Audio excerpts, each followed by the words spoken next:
morning, grade 3 and 4. How are you doing today? Real quick overview of our work for today. We have our final map test today at 1 o'clock for science. Today is Thursday, April 30th, 2020, by the way, 4-30-20. You have your memory treasures to tell me today, and your story for Word of God is Daniel Sees Heaven. For Epic, you have a story to read and take an AR test on. Today is the last day of our AR month of April, and I think everybody is good to go on that. I think you all have met your goal already. Isn't it amazing? We're going to start May next week, or excuse me, tomorrow, and it will be May next week too. Alrighty. And then finish your An American Hero Flies Again packet and get that delivered. Working on your junior park ranger packets. How is that going? I hope everything's going well with that. And then finish up that Wisconsin Dairyland paper, and we'll correct it tomorrow morning, and then I'll have the test up and ready for you to go tomorrow. Okay? Your last letter for today.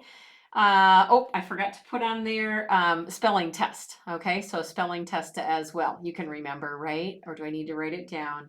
You can do it. Spelling test today on the American hero words. Okay. Grade 3, your lesson is really quick and simple. You don't even have a practice today. What? And it really is just talking about how yesterday we were finding the area of a grid. Well, today's lesson is talking about how if you have a picture that is one size on a grid, how you can copy that to a bigger grid. Or vice versa as well. So read through your lesson. You're actually going to do some activities with it tomorrow that will work with that a little bit more. Okay. So as of right now, that's it for grade 3. You can say toodaloo. Well, that was fast and easy. Grade 4, if you would please grab your hardcover math books, a pencil, and a piece of paper. If you need to pause the video, go ahead, and we're going to work through our lesson a little bit today. Okay. All right. I'm going to cut to my other screen. And let's take a look at what we have today in reducing fractions. So today we're going to talk about reducing fractions. All right.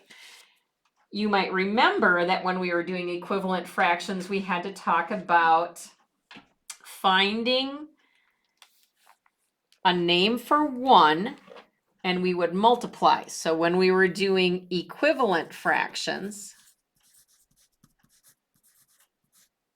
oh, my camera is going to be jumpy. Let's see if it's just trying to focus here. When I put my big fat hand in there, it likes to jump around. So when we had equivalent fractions, we found a name for one, and we would multiply.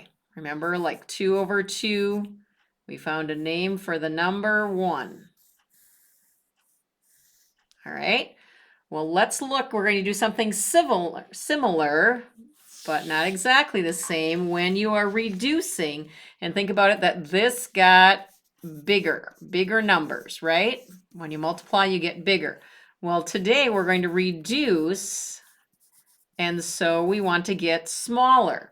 So we are going to divide by a fraction, could be 2 over 2 or all sorts of other numbers, for 1, and that will give us something smaller. So think about when you reduce, you get smaller. Think about when you're recycling. Reduce, reuse, recycle. Okay, reduce means to make smaller. Okay, when you divide, you make a number smaller. Let's take a look at our example that they give us here, and it says write the reduced form of each fraction. Okay, the reduced form of each fraction. So the first one that we have for A, and if you want to do these with me, you can. We're going to do our practice together, though, is 6/8. Now, how do you decide what you're going to divide by? What I always do is I first look at, can my numerator go into my denominator evenly? Can 6 go into 8 and not have any left over? It can't. That's always the first thing I try. If it can, then that's the number you're dividing by. It cannot do that. So then I take a look at other things, like what can they both be divided by evenly? Well, they're both even numbers, so I know they can both be divided by 2. So that's what I'm going to choose. 6/8 divided by a fraction named for 1 that is 2/2. Okay, so now we do our work. We first go across the numerator spot. 6 divided by 2 is 3. 8 divided by 2 is 4. Now, are these two fractions equivalent to each other? Yes, they are. All right, they are equivalent to each other. They are the same. So we are reducing to find equivalent fractions this time. And when we reduce, we are dividing by a fraction with a name of 1. All right, let's try B. For B, we have 3/6. So remember what I said. You first look, can 3 go into 6? Can 6 be divided by 3? Yep, it can. So then we know that our fraction name we're going to divide by here is 3. 3/3. And so we divide. 3 divided by 3 is 1. 6 divided by 3 is 2. Are these two fractions equivalent to each other? Yes, they are. All right, another one. Our last one here, letter C, is 6/7. All right, so we think, can we take any even number of 6's out of 7 without having any left over? Nope. Are they both an even number?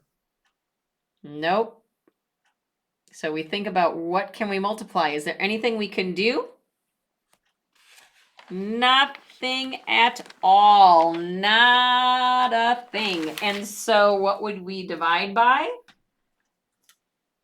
Oh, it's jumping all over the place now. We would divide by 1/1, and guess what? We end up with the same number. That one is already reduced, but we show our work to show that we thought about it, and that is what we would have to do. All right, let's do our practice together. Okay, so that was just our lesson examples. Let's do A. Let's reduce 2/4. So what will we think? We'll think, can I divide 4 by 2? Yes, I can. I can do that, and I get an even number, so with nothing left over. 2 divided by 2 equals 1. 4 divided by 2 equals 2. My answer is 1/2 for A. Let's do B together. 2/6.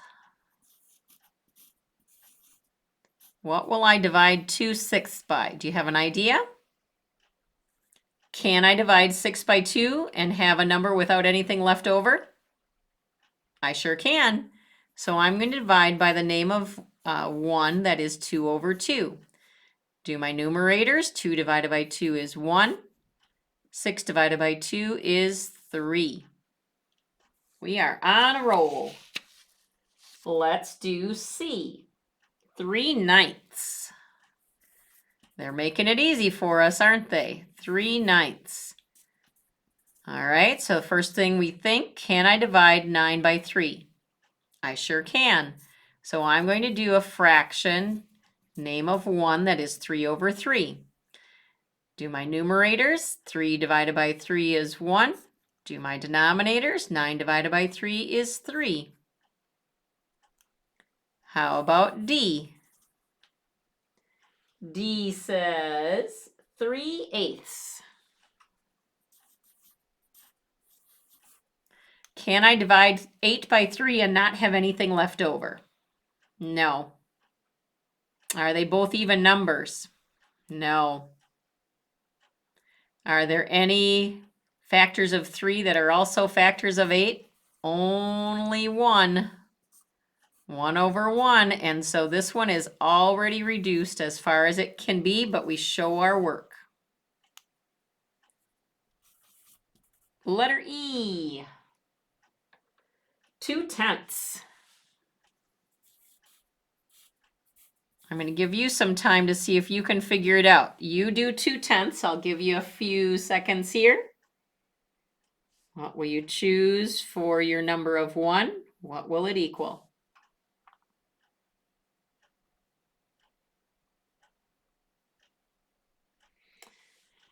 Well, did you think I can divide 10 by 2 and I get a number without anything left over? And what was it? So we will have a dividing by 2 over 2. So we can choose that number. 2 divided by 2 is 1. 10 divided by 2 is 5. Did you get it right? I hope so. Let's look at F. 4/10.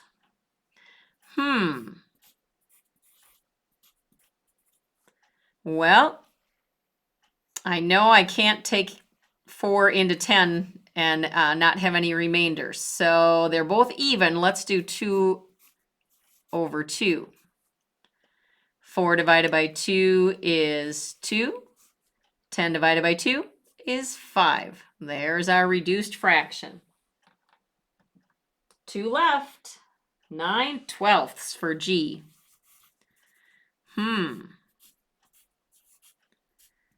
Well, I definitely cannot do 12 divided by 9. That does not work. They're not both even. Oh, hey, what about this? 9 can be divided by 3 and 12 can be divided by 3. There we go. That's a good thought. 3 divided by 3. What do we get? 9 divided by 3 is 3. 12 divided by 3 is 4. And our final problem for the day, 9/10. What do you think? 10 cannot be divided by 9 without having a remainder. They're not both even. They're not both divided by 3. This is divisible by 5, but not that guy. Looks to me like we have another one just like D, 1 over 1, and our answer is 9/10. I hope it all makes complete sense to you. If you have any questions, make sure you give me a holler, all right? And we're all set. There you go. That wasn't so hard. Look at that. Your practice is finished, and now you can go on to your lesson or whatever other work you have for today. Thanks so much for all of your effort, and I'll be talking to you soon. Bye.